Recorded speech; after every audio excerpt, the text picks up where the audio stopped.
Halo kawan sejarah, berjumpa lagi dengan channel Sekilas Sejarah. Channel yang membahas secara singkat tentang peristiwa dan tokoh-tokoh sejarah.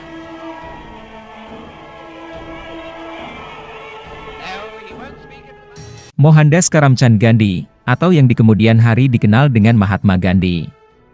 Ia merupakan salah satu tokoh paling berpengaruh dalam sejarah abad ke-20.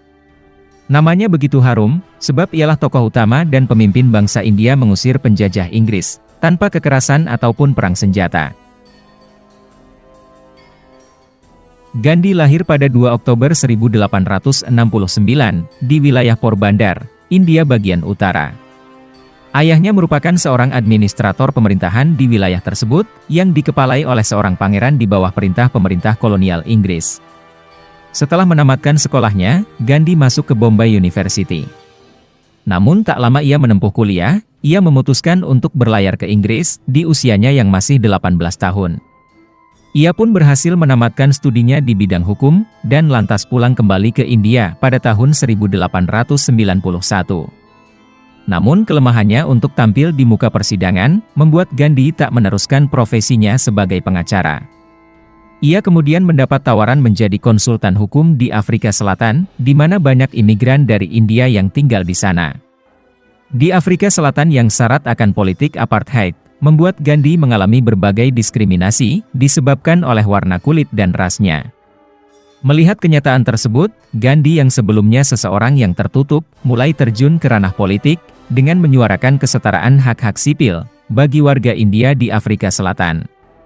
Gandhi pun berubah menjadi orang yang vokal menyuarakan tuntutan. Niat Gandhi yang semula hanya bekerja selama setahun di Afrika Selatan, ternyata berubah menjadi perjuangan politis selama 14 tahun di sana. Gandhi membentuk Natal Congress, sebuah wadah untuk menyuarakan tuntutan terhadap pemerintah kulit putih Afrika Selatan.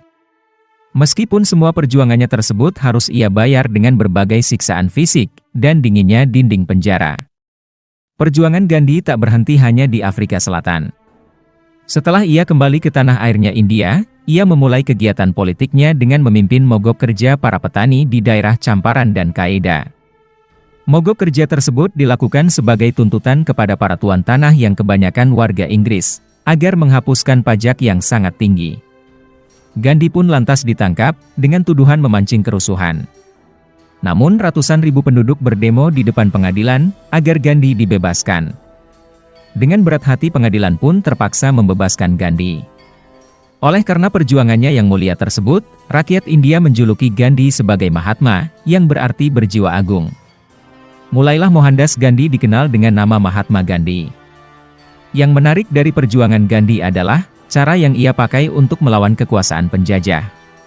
Jika umumnya perjuangan menentang penjajah adalah dengan jalan kekerasan, atau dengan perang, maka Gandhi justru menolak penggunaan kekerasan untuk melawan kekerasan yang dilakukan oleh penjajah. Ada 4 ajaran Gandhi yang ia gunakan sebagai alat perjuangannya. Yang pertama adalah Satyagraha. Secara sederhana Satyagraha adalah prinsip non-kooperasi, yakni penolakan untuk taat ataupun bekerja sama dengan penguasa, dalam hal ini pemerintah kolonial Inggris di India. Gandhi menyerukan untuk tidak membayar pajak kepada pemerintah Inggris. Yang kedua adalah ahimsa. Ahimsa adalah prinsip untuk tidak menggunakan kekerasan dalam perjuangan. Atau singkatnya, tidak melawan kekerasan dengan kekerasan. Yang ketiga adalah hartal. Hartal berarti mogok kerja. Inilah senjata utama Gandhi melawan kolonialisme Inggris, yakni dengan menyerukan mogok kerja, sehingga melumpuhkan kegiatan perekonomian. Yang keempat adalah Swadesi. Swadesi adalah prinsip cinta kepada tanah air. Di antaranya dapat dilakukan dengan ikut berkontribusi dalam perjuangan menentang segala bentuk penjajahan. Peran Gandhi di dalam kemerdekaan India juga sangat besar. Sejak memasuki tahun 1920-an, Gandhi mulai berkeliling India untuk berpidato menyerukan ajarannya dan perlawanan terhadap pemerintah kolonial. Hasilnya pengikut Gandhi berkembang sangat pesat. Perlawanan terhadap pemerintah kolonial pun makin kuat. Tercatat di tahun 1921, sekitar 30.000 warga India ditangkap atas aksi-aksi perlawanan. Setahun kemudian, terjadi bentrokan antara rakyat India dengan pihak kepolisian, dan menewaskan 22 polisi India. Tak ingin kekerasan semakin menyebar, Gandhi memilih untuk menyerahkan diri ke kepolisian. Alhasil dia dihukum penjara selama 6 tahun. Namun 2 tahun berselang, Gandhi dibebaskan. Pada Perang Dunia Kedua, Inggris membutuhkan bantuan pasukan dari India, dan Inggris menjanjikan akan memberikan kemerdekaan bagi India setelah perang usai. Rakyat India pun menyetujui hal tersebut. Namun di tengah perang, muncul kecurigaan bahwa Inggris akan mengingkari janjinya, seperti yang terjadi pada Perang Dunia Pertama. Gandhi pun berpidato untuk kembali melakukan pembangkangan sipil terhadap Inggris. Gerakan ini ia sebut sebagai Quit India. Setelah pidato Gandhi, ia dan jajaran kepemimpinan Kongres Nasional India ditangkap. Dan tak kurang dari 90.000 warga India juga ditangkap. Protes dan demonstrasi pun semakin masif di hampir seluruh India.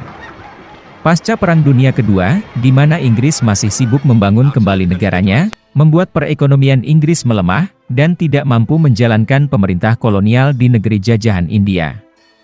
Pada 3 Juni 1947, Inggris menyampaikan akan menarik semua pasukan dan warganya dari India, dan menyerahkan kedaulatan kepada rakyat India.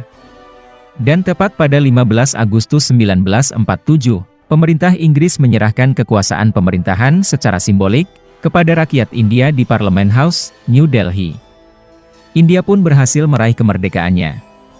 Aksi anti kekerasan Mahatma Gandhi, rupanya tak membuat semua pihak senang.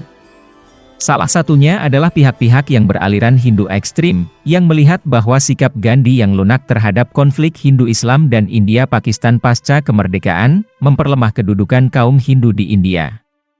Pada sore 30 Januari 1948, ketika Gandhi melakukan rutinitas doa bersama pengikutnya, seorang ekstremis Hindu, bernama Nathuram Godse, tiba-tiba menyerobot kerumunan, berdiri di depan Gandhi, dan menembakkan 3 peluru dari pistolnya. Gandhi pun roboh, dan akhirnya meninggal dunia. Sungguh ironis, Gandhi yang sangat anti kekerasan, harus meninggal dengan kekerasan. Sekian pembahasan kita kali ini. Jika menurut kawan sejarah video ini bermanfaat, silahkan like, komen dan jangan lupa juga untuk subscribe channel Sekilas Sejarah. Sampai jumpa di video-video berikutnya. Terima kasih.